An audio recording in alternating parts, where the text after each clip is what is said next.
I believe we can start now. Uh, a warm welcome back to you all to the first international conference on science of language and the brain, and thank you for honoring us with your presence in the panel of biolinguistics.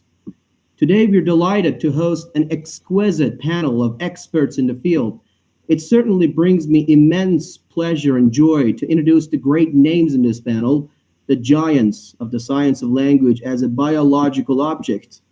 The names on the panel need no introduction, but as a matter of common courtesy, I'll briefly introduce each speaker before their talk. Because of the rather unfortunate time limitations, I'm afraid but obligated to notify the panelists of the remaining time, 5 minutes to the end of the talk. For that, please accept my sincere apologies for any possible forthcoming interruptions. I am now truly honored to introduce Dr. Mohammad Dabir-Moghaddam, leading Iranian linguist and professor at Allama Tabatabai University and a permanent member of the Academy of Persian Language and Literature.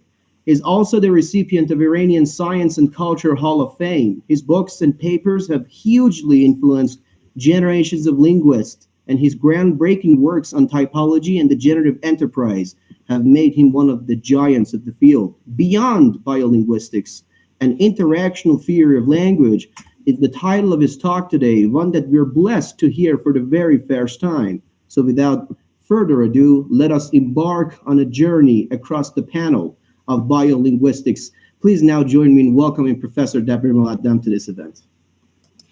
Thank you very much. It is a great pleasure for me to welcome all the participants in the biolinguistics session of the International Conference on Science of Language and the Brain.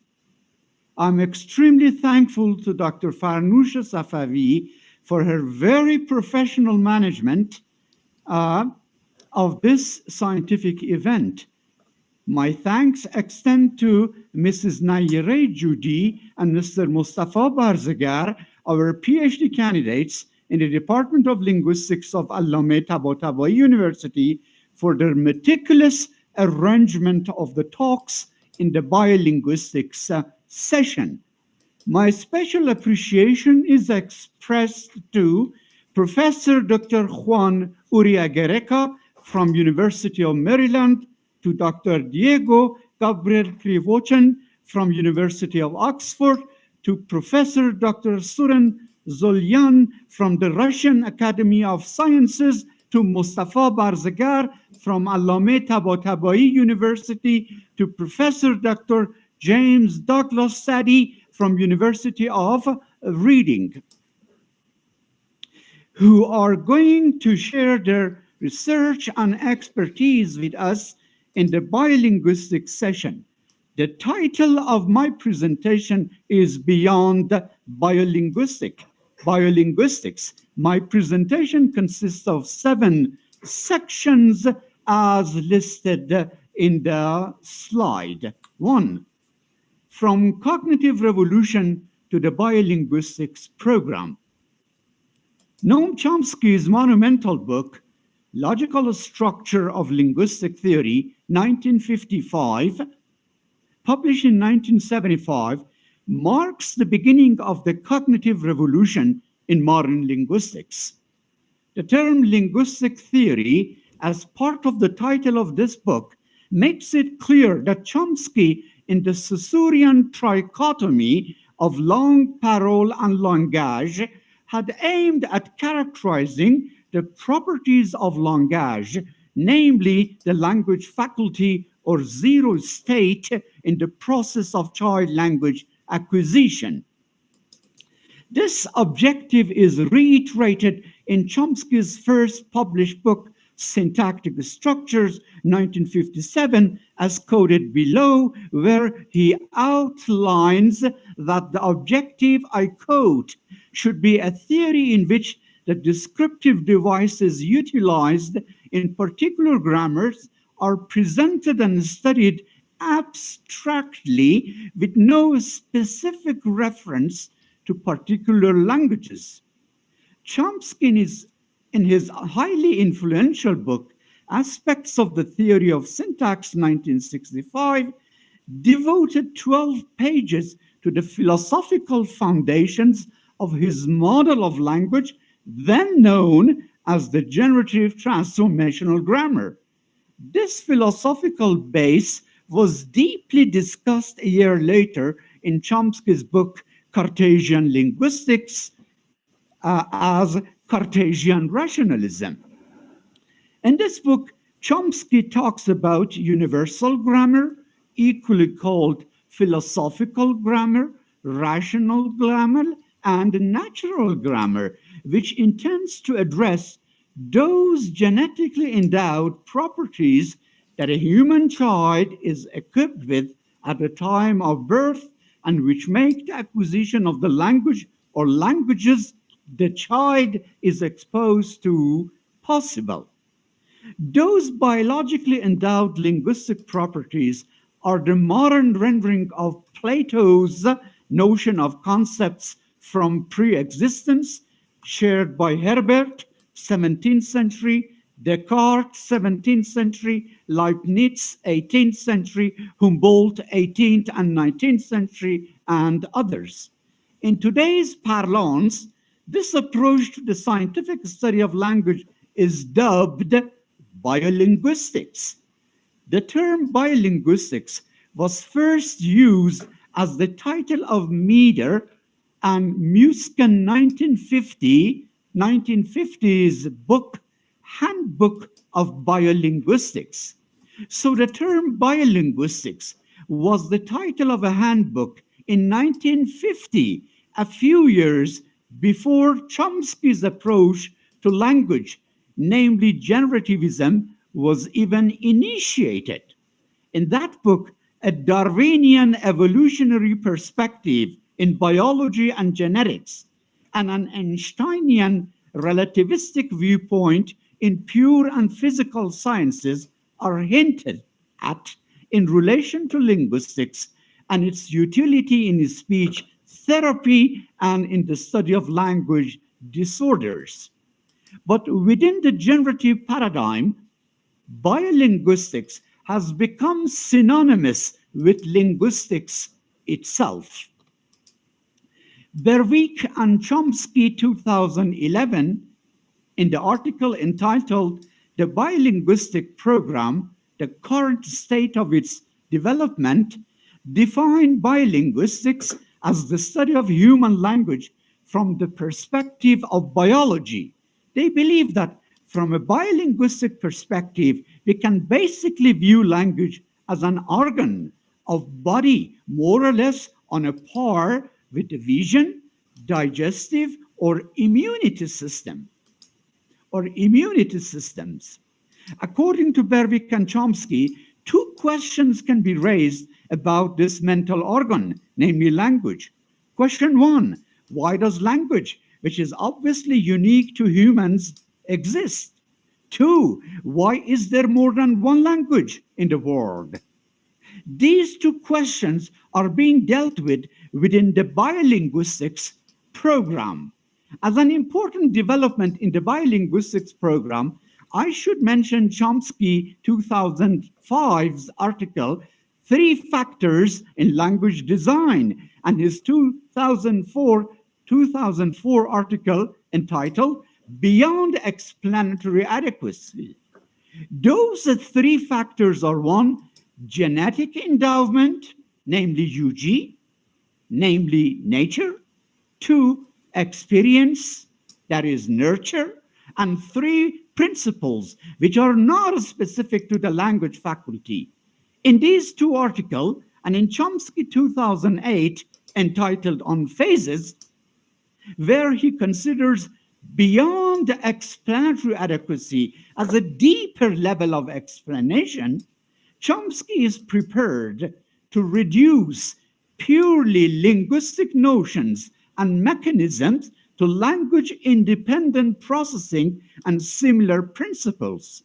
For him, the explanations which address the interface-level conditions of the language module with the sensory motor and conceptual intentional modules which are inherently non-linguistic but are in relation to the language module belong to beyond explanatory adequacy. Wherein the biolinguistics program, knowledge of language of a native speaker of any language is an I language, namely internalized, internal, intentional with S, or individual language. Mainly the lexical items and sets of phonological, morphological, and syntactic rules and patterns of that particular language. The minimalist program, as the current representative of biolinguistics, therefore, is expected to meet the following levels of adequacy: observational adequacy, above that, descriptive adequacy, above that, explanatory adequacy, above that, beyond explanatory adequacy. To summarize this section, it seems fair to say that the term biolinguistics, taking its historical context into consideration, has been used to pursue two different objectives. One objective was when it was first coined in 1950, and the second objective when it was redefined in the generative enterprise. Now, section 2, beyond biolinguistics. Considering the state of the art in biolinguistics and its current representative, the minimalist program, one major philosophical question has preoccupied my mind. That is, to what extent the biolinguistics and the minimalist program are purely rationalist anymore. According to our review in the previous section, the deeper level of explanation would be language independent processing and similar principles which belong to beyond explanatory adequacy. Furthermore, there are a number of linguistic questions that I've been engaged in from my PhD dissertation and during my academic career.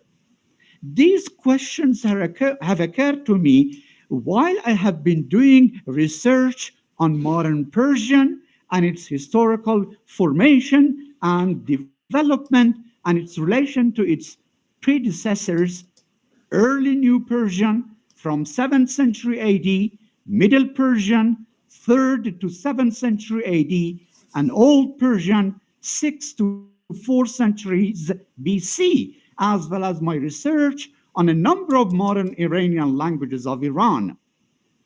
My main research area in these languages has been syntax from a theoretical and typological perspective. Some of those questions updated are as follow. 1. In the minimalist program, the left periphery, Ritzi 1997, includes the syntactic phrases topic phrase, which may be recursive, focus phrase, complementizer phrase, CP, and later on force phrase. Does this analysis, which is accepted by Chomsky too, mean that every syntactic clause is in fact a topic phrase, focus phrase, or force phrase? If the answer is yes, which indeed has been so, it means that within this version of the minimalist program, the syntax module is redefined. In this redefinition, the syntax module now contains notions which have previously been considered pragmatic notions. In other words, the domain of syntax is extended. 2. Within the minimalist analysis described in question 1, the theory treats topicalization and focalization as movement, or more technically as internal merge processes. Doesn't this analysis imply that sentences without such movement or such internal mergers, namely the unmarked sentences, do not have a topic or a focus constituent? Or the answer would be a theoretical one without an empirical support that yes, they do have a movement or such internal merge, but that is a vacuous, namely a covert movement or a covert internal merge. Alternatively, I propose the independence of the syntax module and the independence of the pragmatics module, but postulate strong interdependence, namely interaction, not merely interface, between the entities of the two. Number 3, word or constituent order. Word constituent order is an issue which has been the concern of both typologists and generativists. Typologists reduce languages to an OV type or a VO type. Generativists have generally taken a parametric analysis known as the head complement parameter, though that is even reduced to a VO principle by Richard Kane, 1994, in the Anti-Symmetry of Syntax. However, my analysis and description of ancient Iranian languages Avestan and Old Persian, Middle Persian, New Persian, and a large number of modern Iranian languages, such as Talishi, Tati, Wafsi, Haurami, Laki, varieties of Kurdish, Delvari, Naini, Davani, Laristani, Shahmirzadi, varieties of Baluchi have all revealed a mixed type, in the sense that in some syntactic constructions they are VO, namely head complement type, and in some other syntactic constructions they have grammaticalized an OV, namely complement head type. I have argued that the external forces, language contact and language shift, have been responsible for this mixed typological behavior. So mixed type should be recognized as a type which may persist for several centuries, contrary to the assumptions and predictions of typology and minimalism. In the model of language which I have proposed, the language module is not autonomous, but may be shaped by external forces such as language contact and language shift. In other words, such external forces have an explanatory power in accounting for the grammaticalizations observed in the I language. 5, split types, syntactic domains, and variations within the domains.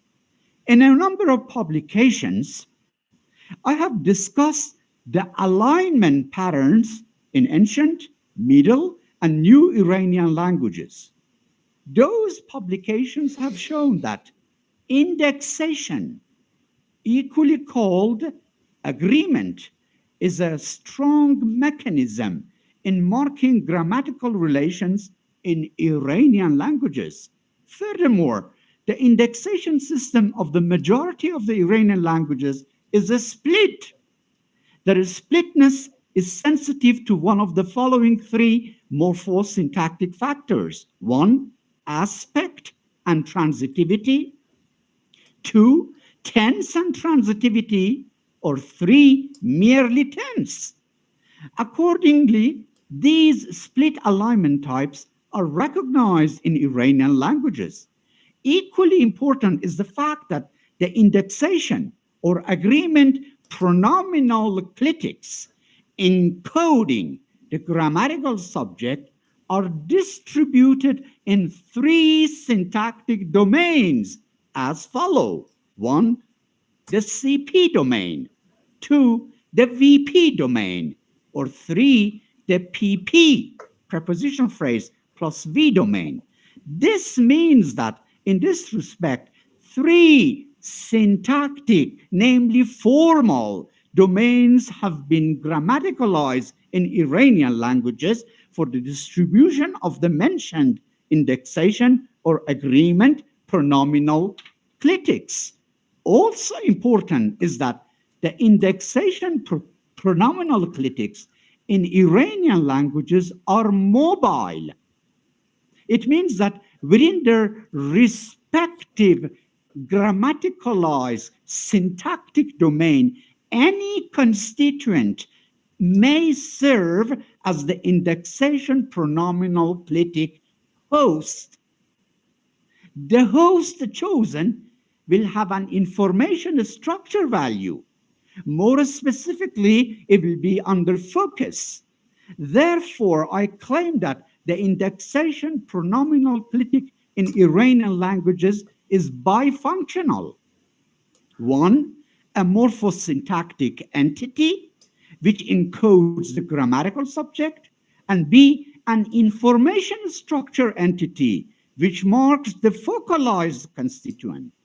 Hence, the indexation pronominal clitic in Iranian languages is a portmanteau morph.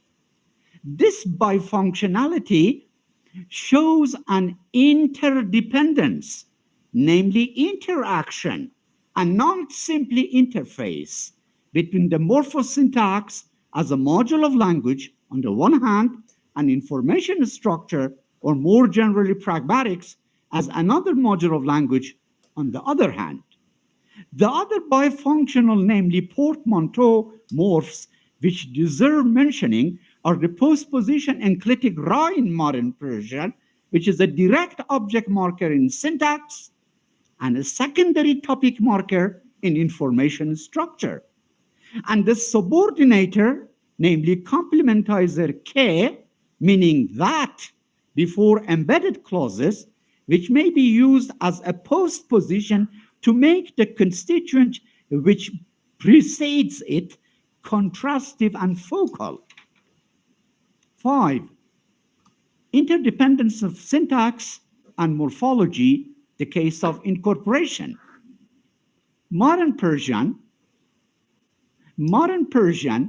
contains a limited number of simple verbs, also known as heavy verbs, around 250 or something. This limitation is compensated for by an open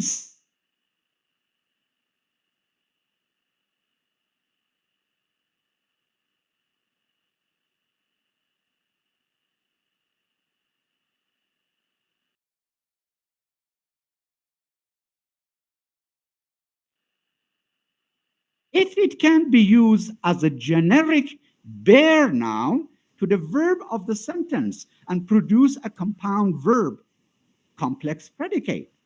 I've also proposed that incorporation is a very productive mechanism in the formation of compound substantives, namely compound nouns and compound adjectives in Persian. In my account of compound substantives, I have taken a syntactic construction as a template for the basic linear order of the arguments and adjuncts in simple sentences of Persian. Thus, in this construction, subjects, direct object, temporal adjunct, locative adjunct, instrumental adjunct will appear in their canonical position, and the verb will be the final constituent. In the compound substantive formation, the head of any of these arguments and adjuncts, if they can be used generically, may be incorporated in the verbal stem, present or past stems. Hence, the morphology module benefits from the mentioned syntactic construction. In a parallel way, the syntax module relies on the same syntactic construction to form an infinite number of sentences. Therefore, there is a strong interdependence, and parallelism between the output of the syntax module and the output of the morphology module. Noteworthy is that in the compound substantive formation, the incorporation of subject in the verb is infrequent. The incorporation of the direct object in the verb is frequent. and the incorporation of the indirect object is non-existent. The explanation for this differentiation is a semantic one, namely the animacy and more generally the typical theta or theta role of subjects, direct objects, and indirect objects. 6. Interdependence of syntax, morphology, and semantics, the genesis of ergativity in Iranian languages. The issue of the emergence of ergativity in Iranian languages has been an over a century-old debate, and several theories have been proposed in this respect. I have mentioned these theories and claim that a non-canonical subject construction with the configuration NP oblique, NP direct, V, which means exist, the verb exists, triggered the emergence of ergativity in the perfect domain of transitive verbs of Old Persian, for which there exist inscriptions. The non-canonical subject construction was analogically extended to the perfect domain because the verb exists as a stative verb shares semantic features with the past participial form of the perfect. Since past participles are adjectival and hence semantically stative. Furthermore, as a consequence of the well-attested morphological changes in the verb system found between Old Persian and Middle Persian, more specifically the reanalysis of the perfect forms ending in ta in Old Persian as past stems in Middle Persian, the occurrence of ergativity in the past tense domain of transitive verbs in Middle Persian receives an explanation. 7. Conclusion. The biolinguistics program has put forward a number of fascinating notions and research avenues, including the important question of where the I language resides in the brain and the interesting recent findings reported on German and Arabic as two typologically distinct languages in the article entitled Native Language Differences in the Structural Connectum of the Human Brain, February 2023. Now, however, my concentration on Persian and its historical formation and a number of modern Iranian languages has convinced me that the biolinguistics program has both philosophical and theoretical limitations. These limitations, I have argued, that can be removed by adopting a model language which assumes an intermodular perspective that transcends current modules postulated in the biolinguistics program as realized in the minimalism. That model of language I have called an interactional model of language. I have tried to show in this presentation that the interactional model of language, by allowing an interdependence between the modules of language and of mind, as well as external forces, has a richer explanatory power and seems to be a more realistic model of language. I thank you all and leave the stage to Mr. Barzigar.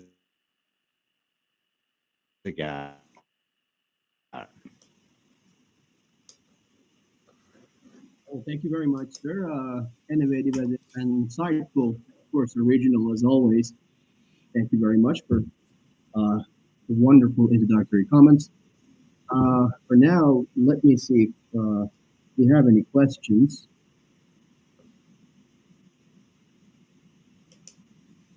Juan, if you have any questions. I actually have many sympathetic reactions, which might be most relevant when my talk comes, because I see what I'm doing as an attempt to implement some of the ideas that Professor Dabir-Moghaddam has shared with us, in particular about interactional systems. And for me, not so much where language resides, but when.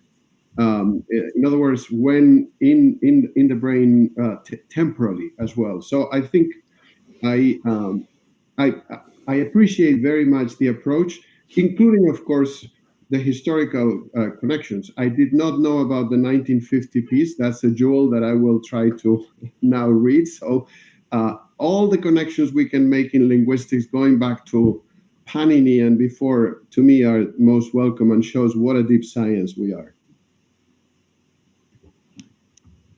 Thank you very much. I appreciate your comment. Thank you, and I look forward to hearing your profound presentation in a few seconds. Okay, as indeed the name of the presentation suggests, it's actually interactional. And I can see, all right, Douglas is there too. Hello. Hi. Okay, well, we're looking forward to I would echo Juan's remarks. My session at the very end, I think, is going to reflect back on this opening talk, and I hope pick up some of Juan and Diego and others' insights. The core idea that we're really looking at an interactional system is one that guides most of us, I think. And indeed, I wouldn't call it beyond biolinguistics. I would actually suggest that that's what biolinguistics actually ought to be. But nevertheless, I was interested in the reference, the 1950s biolinguistic term. I hadn't encountered it, although I am aware of other literature going back into the 1800s from German, which talk about it, but don't call it biolinguistics. And again, it's fascinating to hear about your work on Persian. It's a domain that is, new. I really like historical linguistics, and I'm not really very up to date on traditional Persian issues. So I think this is going to be a very fun session, and thank you for setting it off. It was a nice talk. Thank you very much for your comments. I appreciate. And I guess there is a reason you guys haven't heard of the 1950s reference, because Chomsky himself has never mentioned it. I mean, he either doesn't know it, which is unlikely, or he just doesn't want to mention it. But there is the reference in 1950 of biolinguistics, and Massimo never mentions it, by the way. No, that's also strange. I mean, Yeah, so there's Lenneberg's book, which was a commonly discussed back in the old days, but this one is news. Yeah, the book Meader, Clarence and John H. Musken, 1950, Handbook of Biolinguistics, Ohio, Herbert, Weller. I quote a part of that short part, Principles of Biolinguistics. In a section called Principles of Biolinguistics, the three basic principles of biolinguistics may be summarized as follows. I quote from the book: 1, energy; 2, integration; and 3, emergence. There are very nice discussions in this